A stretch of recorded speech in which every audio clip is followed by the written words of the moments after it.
ใส่ของกินใหม่มากเลยเนี่ย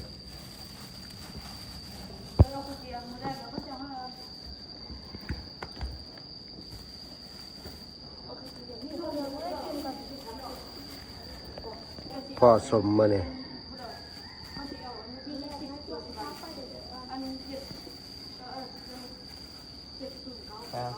ลมเบิ้งหอมบ่ไปเห็นเหล้าจะไปเห็นเหล้าเลยสมหงษานี่นะนี่ตาที่พร้อมเขาต้องว่ามันเอาลิ้นกันที่หลังมันสิเน่าจักเทื่อเป็นเพียงเป็นผิดแกะว่ามันพวกเพียง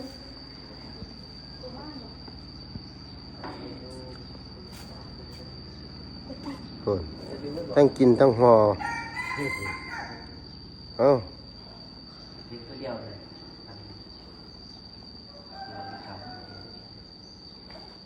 เอาเต็มที่ดุมได้ดุมได้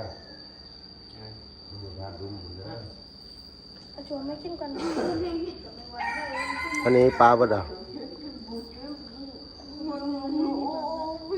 เอาเย็ดเชียนได้เนี่ยเขาเกี่ยงใส่หั่นน้ำผึ้งเย็ด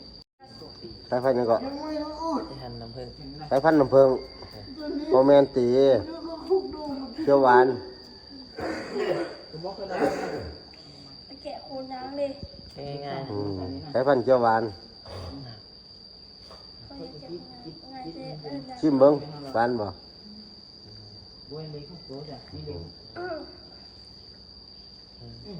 อันนี้เป็นเลขตัวกันแล้วมันหกตัวแล้ววันนี้ก็ลุงนี่หวานมันชมกินทั้งเปลือกแล้วยังแสบต้องกัดทั้งเปลือกเบิ้งหั่นมันจะไม่จุดไอเมี่ยงมากไหนนะ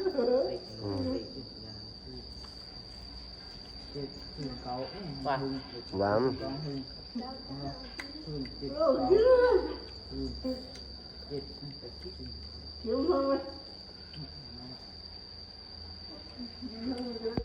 จะเฮ็ดนะ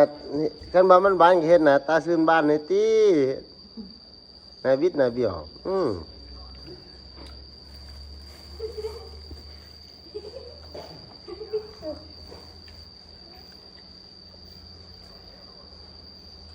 เดี๋ยวที่ค่อยอันนึงเฮ็ดตาเส้นวันค่อยที่สอนเด้อเอาไป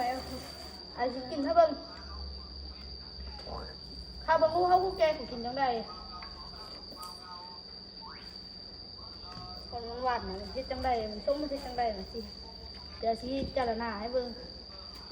พิจารณาญาณในการรับส้มเลยหอมเลย